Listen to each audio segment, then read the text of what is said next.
We just gotta make the catches hard for him.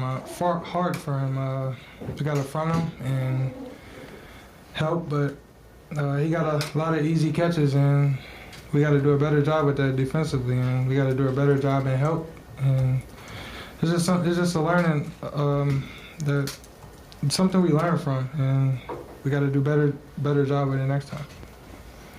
Right here to the right. Talk about how he's a big guy in the post, but how do you learn from this, knowing that the Big Ten gets tougher? I mean, he's a good player. We just got to find ways to find his tendencies where he's not that good, and attack that and enforce that. But we'll watch film as a team, and Coach have a great game plan for us whenever we play them again. Scott. So, offensively, 7 assists. Just that's kind of a low number, for this team. What didn't you maybe do as well on that end? We didn't do a good job of executing offense. They were pressuring us, and when we were running our plays, we weren't catching it in the spots we were supposed to.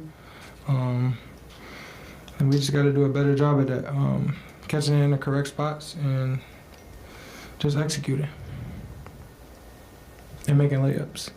I guess just given how you guys have played over in the 4 games leading into this, what are you surprised? Are you caught off guard? Did you sense that maybe something was off leading into this game? How do you kind of react to that? No. They just outplayed us. We got to do a better job. Like I said, just look in the film and correct the mistakes that we made, and we got to do a better job for Ohio State. Just 2 guys in double figures. We've seen you guys have 3, 4 at times. What do you think was? I know you said they pressured and kept you off. Was that it? Was it just defensively? It was just offensive execution, and we missed a lot of layups.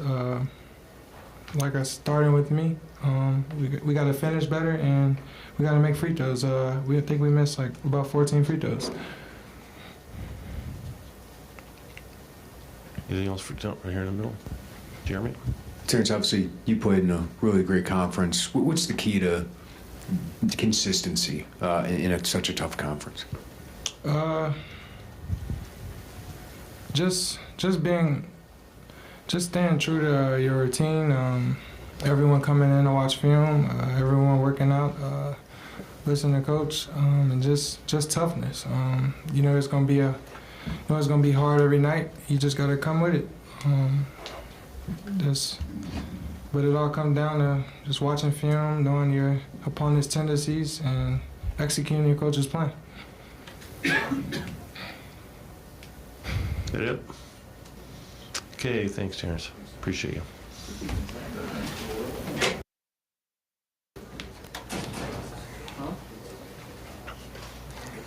I don't think we expect anybody to go back and work on court side and the tables down there, but those are going to be unavailable.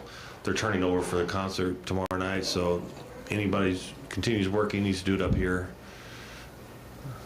We just chose to not run offense. Yeah, you mentioned, you took away basically what I was going to ask you, Coach. Well, our legs look like we weren't there. We didn't have the bounce. We were dead. We didn't have the We were dead. We haven't. I mean, it's and I'm not. You know me, Dion. I'm a tough guy. We're gonna grind. 19 straight days. That's unheard of in today's world, and that's no favors, and I mean, a lot of It is what it is. It's not an excuse. We got our butt whooped, but we were tired. And then you throw Matt getting sick. It's not a good thing. Yeah, that was tough to overcome. Shannon at 26, he was the one guy that was scoring out there on a consistent basis. Yeah, but we didn't run anything. And when we don't run anything, it doesn't help our defense. And I mean, we were as assignment unsound as we've been in a while. And I'm not worried about Trace's points. Right. His 35 weren't going to beat us. But it was the Geronimos and just the other guys. I mean, we held them to 3 threes.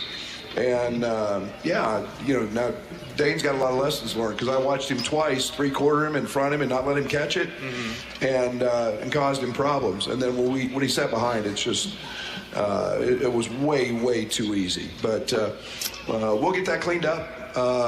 But you can't miss, what did we miss, 14 free throws? Yeah, 14 free throws. We missed 9 for 23. We missed 14 free throws and 13 layups. Yeah. And I don't care who you play, you're not going to win. And when the other team has one of the best players in your league, you're not going to win. And we played like a team that mentally wasn't very tough, and we weren't tonight. So what's the next step for Coach? I understand maybe they definitely need rest, but it looked like there were some areas out there where, and this could be fatigue, but where things just weren't clicking. Oh, we're mentally tired, Dion. Yeah. I mean, it's a lot of scouting reports. It's a lot of new stuff for a lot of new guys, and again, we're the third youngest team in college basketball, so it's growth. But we got to learn to toughen up and get through it. And now the NCAA makes you take 2 days off because we've been so many days in a row. So we can't practice Friday, we can't practice Saturday, and then you're back in prep mode again for Tuesday in Ohio State. But we need Matt. We need Matt to be healthy. Yeah.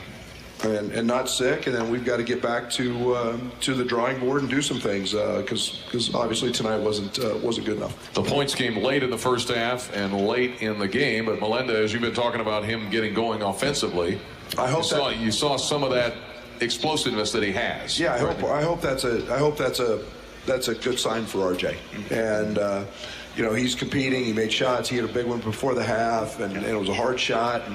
And RJ's capable of that one, and we know that, and he hasn't been doing that, but hopefully this is something that'll spark him and get him going. Had a little bit of a Zachary Perrin spotting tonight. Are you looking at ways to work him into this? I mean, especially to give our bigger guys a little bit of a breather. Yeah, there's no doubt. He's really talented, and he's been very good in practice. He's playing himself into shape, and I'm sure he's quite nervous being out there for the first time shooting free throws, but there's no doubt he can help us, and Brandon was great the other night. But again, it's you got to have some athleticism and some length to guard Trace, and a lot of lessons to be learned in that one tonight. All right, let's get some rest. Let's do it, and then go get back at it. Thank you. So enjoy the weekend. Thanks, Coach. We'll see you Tuesday night, Illinois.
Well, that wasn't much fun,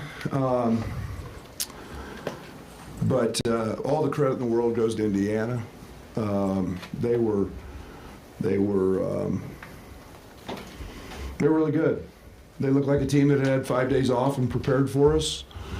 We looked like a team who had been 19 straight days without a day off. And you can't miss 14 free throws. You can't miss 13 layups and beat a good team. And especially one that has arguably one of the best players in the country.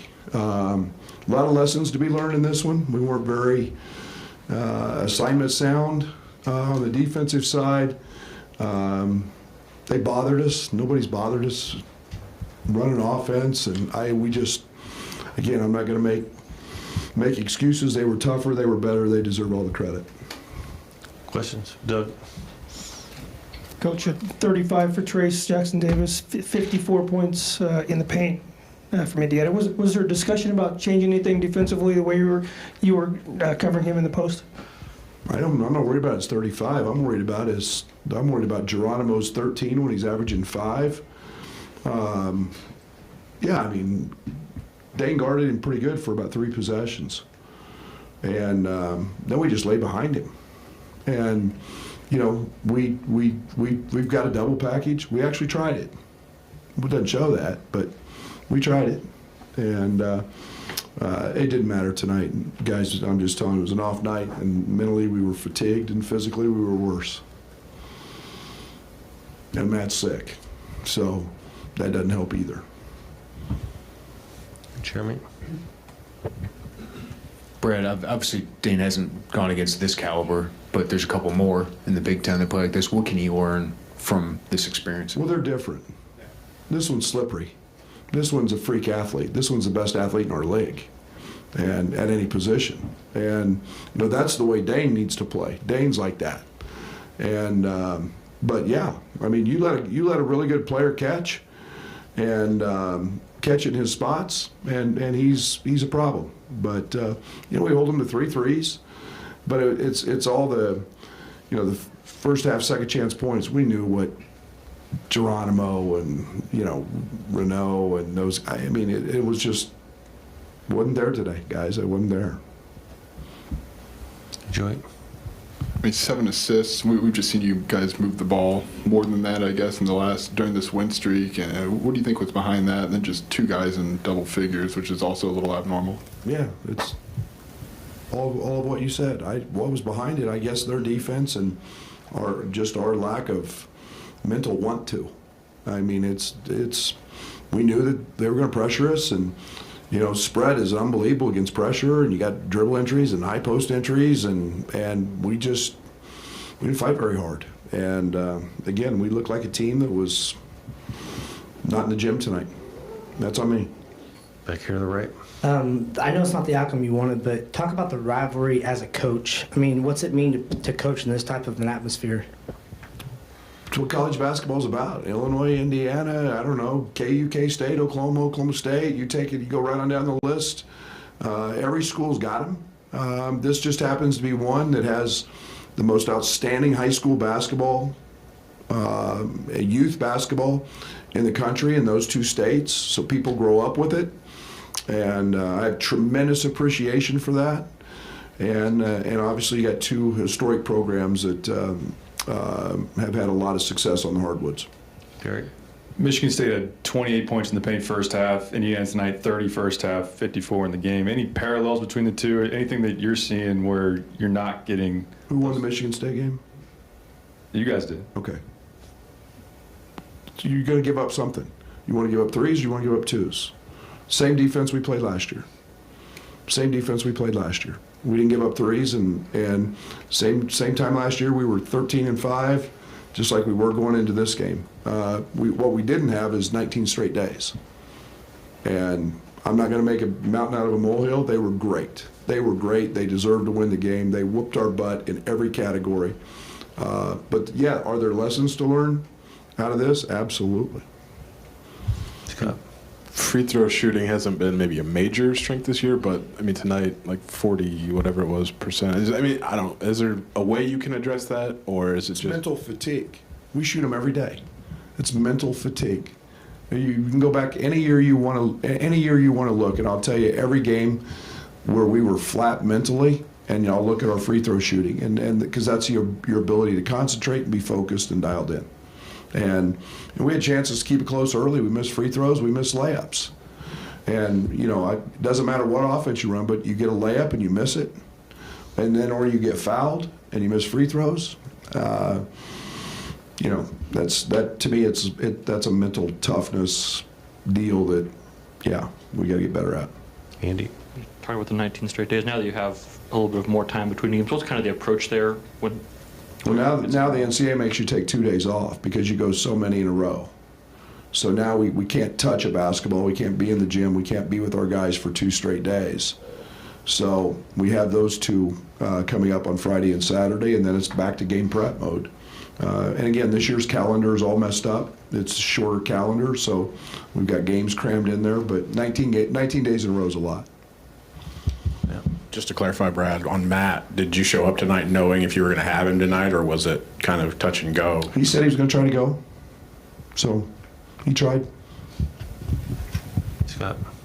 I mean, just again, it doesn't look like you have another one of these stretches like this, but I mean, going through this, I mean, does that make you reevaluate maybe how you treat the maybe a 19 straight day stretch in the future? Oh, I mean, we've done very little on the day after games, more mental approaches, but you know, and then we've tried to prepare a little bit. Our practices have been a lot shorter. I don't know, maybe I go back to my 3-hour practices and just grind them and get them tough, and I don't know, but no, we can't do that. It's it is what it is. You know, when you play every night of the week and you got to get 20 games in, it's what it is. And I'm not trying to make this an excuse. 19 days is a lot. It's probably the longest I've ever been in my career without having at least 1 day off in there. And I don't want to take anything away from Indiana, guys. They whooped our butt, and but we were due for one. Doug. I know you want to defend without fouling, but if you look at the foul totals, no fouls on Coleman Hawkins, no fouls on Meyer. Do you want him to be more aggressive and use up a few fouls? Or? No, fouling is a defensive mistake. Doesn't have anything to do with those 2 guys are really smart. They're usually in the right position, and guys that foul are usually the ones in the wrong position. And again, it's guys like Trace are really hard. Okay, the NBA has a 5-second rule, back-end rule. Okay, we don't have that in college. So you could take a guy with the ball and back him in for 20 seconds, and you can't defend him because you can't touch him until he gets inside the little hash outside the lane. So positioning is really important. I don't know how you guard some of that with. You watch our league. All our league is post players. It doesn't matter if they're 6'2" or they're 7 foot. They're just backing their way into the post up because there's, I asked the officials tonight, how do you guard it? You just slam bodies and slam bodies. I don't know how you guard it. So, yeah, I guess double, triple, quadruple, I don't know until you figure out how to guard it because you can't put a forearm on them out there. I know yesterday you said the scheduling is unavoidable this calendar year, but is that something that needs to be looked at moving forward? Be it to find a way to make these not normal, but like that's way above my head. I mean, I think that's why we play 2 games in December, but we need to try to, first semester, in my opinion, the season should start November 1. This November 6th, 8th, 9th. Why not just start at November 1, built in an extra week so we can play league games earlier? But that's way above my pay grade. I'm not here to get into all that right now. Andy? Oh, Jeremy, sorry. Brad, sorry to follow this up. I just want to understand it a little bit more. 35 points, you say you don't mind that on 19 field goal attempts. Can you just explain that a little bit more? His 35 didn't beat us. He wasn't beating us by himself. You add his 5 assists. Okay, those are what hurt you. Okay, I mean, and then we didn't give him any. We try not to give him any threes. I mean, it's no different than we've played. We played last year. Now his touches were way too easy.